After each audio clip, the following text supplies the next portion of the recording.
रामायण और महाभारत भारतीय संस्कृति और धर्म में दो प्रमुख महाकाव्य हैं। ये दोनों ग्रंथ न केवल धार्मिक दृष्टि से महत्वपूर्ण हैं, बल्कि इनमें निहित शिक्षाएं और मूल्य भी मानव जीवन के विभिन्न पहलुओं को समझने में सहायक है। हालांकि दोनों महाकाव्य विभिन्न कथाओं और पात्रों के माध्यम से नैतिकता, धर्म और राजनीति की गहराइयों को उजागर करते हैं, फिर भी इनके बीच कई महत्वपूर्ण अंतर हैं। इस वीडियो में हम रामायण और महाभारत में क्या अंतर है और क्या समानता है, इन दोनों बातों को जानेंगे। तो बने रहिए इस वीडियो में लास्ट तक।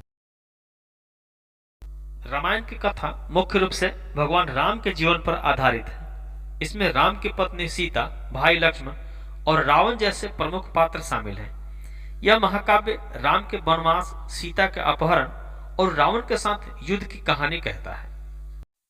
रामायण एक आदर्श जीवन जीने की प्रेरणा देता है और इसमें धर्म, भक्ति और सत्य की महत्वपूर्णता को दर्शाया गया है।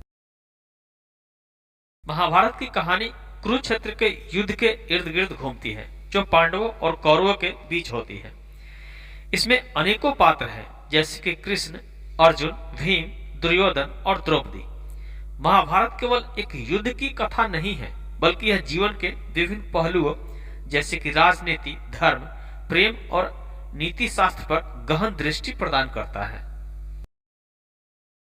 रामायण को वाल्मीकि द्वारा लिखा गया है और इसे दो भागों में विभाजित किया जाता है, किष्किंधा कांड और उत्तर कांड।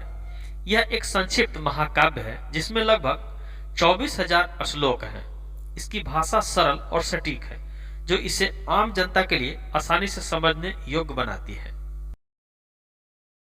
महाभारत को वेद व्यास ने लिखा है और यह दुनिया का सबसे बड़ा महाकाव्य माना जाता है, जिसमें लगभग 1,00,000 श्लोक हैं।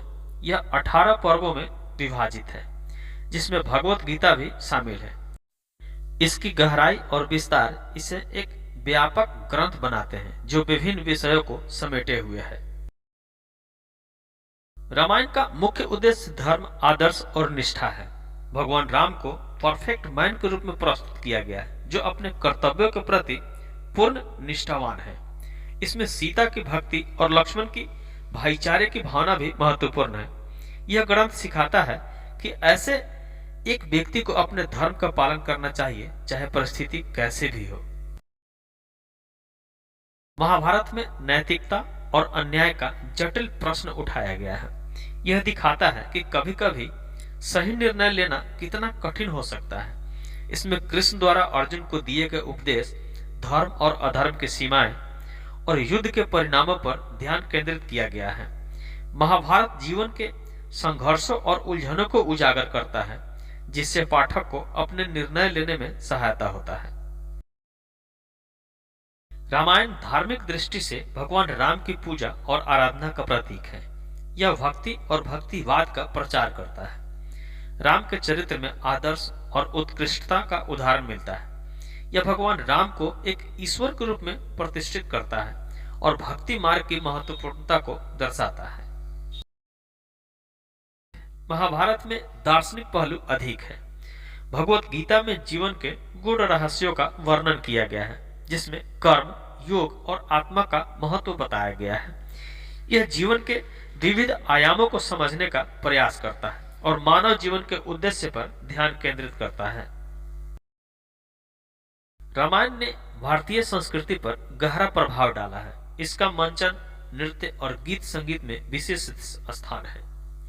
रामायण के चरित्रों को आदर्श मानकर समाज में नैतिक मूल्यों को बढ़ावा दिया गया है। महाभारत का प्रभाव भी सामाजिक और सांस्कृतिक दृष्टि से महत्वपूर्ण है। इसमें ग्रंथ ने राजनीतिक, धर्म और सामाजिक संरचना पर विचार करने के लिए एक आधार प्रदान किया है।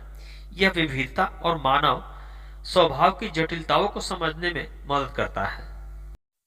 निष्कर्ष क्या है?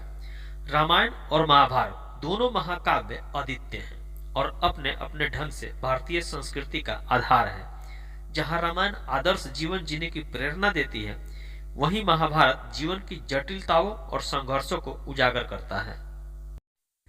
दोनों ग्रंथों से हमें नैतिकता, धर्म और जीवन के विभिन्न पहलुओं पर महत्वपूर्ण शिक्षाएं मिलती हैं, जो आज भी प्रासंगिक हैं। इन दोनों का अध्ययन करके हम अपने जीवन को बेहतर समझ सकते हैं और अपने कार्यों में उचित दिशा प्राप्त कर सकते हैं।